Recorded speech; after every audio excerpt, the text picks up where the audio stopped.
নমস্কার, আমি পিঙ্কি লাইভ চ্যানেলে সবাইকে স্বাগত জানাই। আজকে আমি বানাবো পটল আর পনির দিয়ে একটা রেসিপি। তার জন্য এখানে পটলগুলোকে আমি খোসাটা একটু একটু ছাড়িয়েছি আর একটু একটু রেখেছি। তো প্রথমে আমি পটলগুলোকে একটু করে ফাটিয়ে নেব। মাঝে মাঝে ফাটিয়ে দিলে পটলের ভিতরে মশলাগুলো ভালোভাবে ঢুকে আর পটলটাও খেতে ভালো লাগে। এরকম করে আমি সব পটলগুলোকে ফাটিয়ে নেবো একটু করে।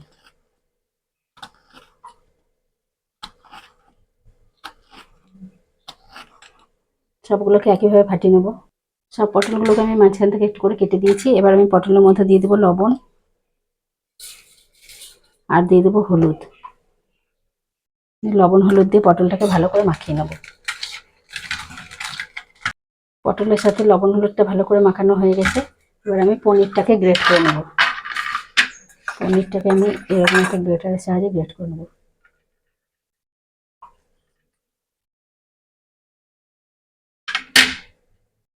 পনিরটা আমার গ্রেট করা হয়ে গেছে আর পনিরটা আমি হলুদের হাতে গ্রেট করেছি বলে একটু হলুদ হলুদ হয়েছে। আর এদিকে আমি পটলের পটলের রেসিপির জন্য এদিকে আমি টমেটো আর শুকনো লঙ্কা সেদ্ধ করতে বসিয়ে দিয়েছি। এটা সেদ্ধ হয়ে গেছে। এবার আমি আঁচটা বন্ধ করে দেবো।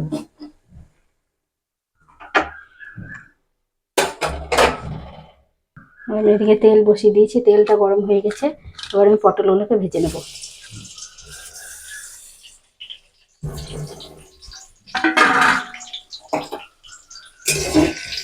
পটলগুলোকে লাল লাল করে ভেজে নেব। একটু ঢাকা দিয়ে দিয়ে ভাজবো, তাহলে তাড়াতাড়ি হবে।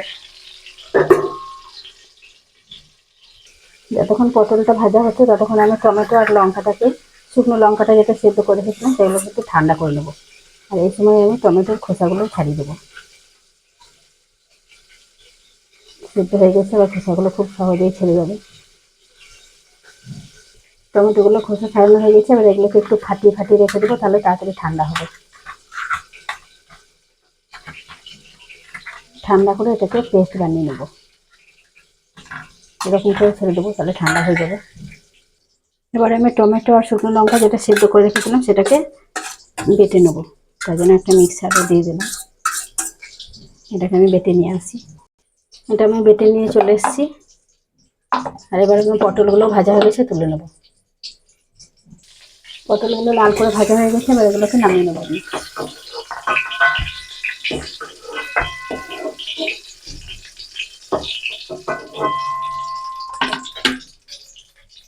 এবার আমি ওই তেলের মধ্যে দিয়ে দেবো একটা দারুচিনি, একটা লবঙ্গ, একটা এলাচ, আর একটা দিয়ে দেবো তেজপাতা। একটু মশলাগুলোকে ভেজে নেবো। এবার আমি এর মধ্যে দিয়ে দেবো আদা আর কাঁচা লঙ্কা বাটা।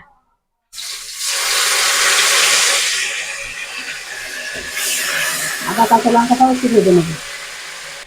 আদা কাঁচা লঙ্কাটা ভাজা হয়ে গেছে। এবার আমি যে টমেটো আর শুকনো লঙ্কা বেটে রেখেছিলাম সেটা দিয়ে দেবো।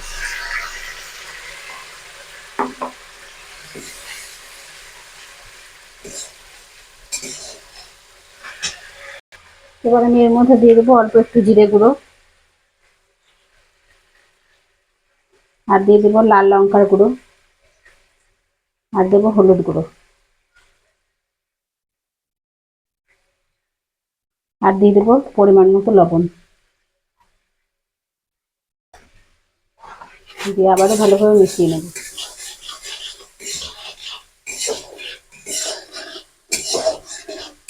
মশলাটা ভালোভাবে কষিয়ে নেব। আর এই সময় আমি দিয়ে দেবো যে টমেটো আর কাঁচা শুকনো লঙ্কাটা বেটেছিলাম সেই মিক্সারে জারটা ধুয়ে আমি একটু জল দিয়ে দেবো, এটা লেগে আছে। মশলাটা ভালোভাবে কষানো হয়ে গেছে, মশলা থেকে তেলও ছেড়ে দিয়েছে। এবার আমি এর মধ্যে দিয়ে দেবো ভেজে রাখা পটল। পটলটা দিয়ে আমি পটলের সাথে ভালোভাবে মিশিয়ে নেবো মশলাগুলোকে।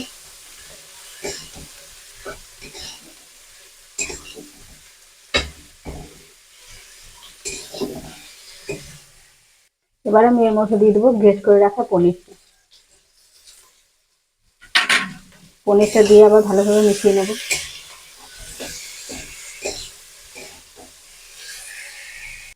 পনিরের সাথে পটলটা ভালোভাবে মেশানো হয়ে গেছে। এবার আমি এর মধ্যে দিয়ে দেবো গরম জল। জলটা আমি আগে থেকেই গরম হতে বসিয়ে দিয়েছিলাম।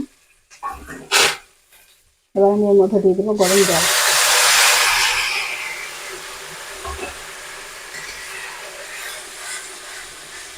গরম জলটা দিয়ে পনিরের সাথে ভালো করে মিশিয়ে নেবো, পটল পনির জলটা। এবার আমি এটাকে একটু ঢাকা দিয়ে রান্না করে নেবো, 2-3 মিনিট মতো ঢাকা দিয়ে রান্না করে নেবো। আমি একবার ঢাকাটা খুলে দেখে নেবো। আর এই সময় আমি দিয়ে দেবো একটু গরম মশলা গুঁড়ো। গরম মশলা গুঁড়োটা দিয়ে আবার আমি ভালোভাবে মিশিয়ে দেবো। ঝোলটা অনেকটা কমে এসেছে আর পটলটাও অনেকটা সেদ্ধ হয়ে গেছে। আর আমি 1 মিনিট মতো একটু ঢাকা দিয়ে আঁচ কমিয়ে রান্না করে নেবো। আর এরকম ভাবে বাড়িতে একবার পনির আর পটল দিয়ে রান্না করে খেয়ে দেখবেন, গরম ভাতের সাথে দারুণ লাগে খেতে। আর আমার এই রেসিপিগুলো যদি ভালো লাগে লাইক শেয়ার কমেন্ট করবেন, চ্যানেলটাকে সাবস্ক্রাইব করবেন। আমি আর একটু ঢাকা দিয়ে 1 মিনিট মতো রান্না করে নেবো পটলটা। এবার আমার রেডি পটল আর পনিরের রেসিপি। এবার আমি আঁচটা বন্ধ করে দেবো। আর কত সুন্দর কালার হয়েছে দেখুন,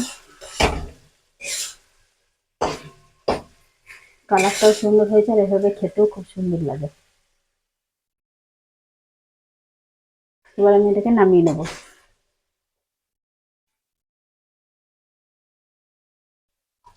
এবার আমি একটা প্লেটে নামিয়ে নেবো।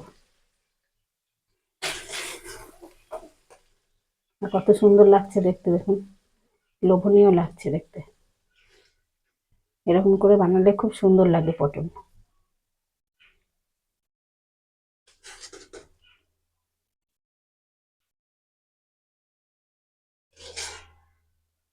এরকম করে বাড়িতে একবার বানিয়ে খেয়ে দেখবেন আর জানাবেন কেমন লাগছে।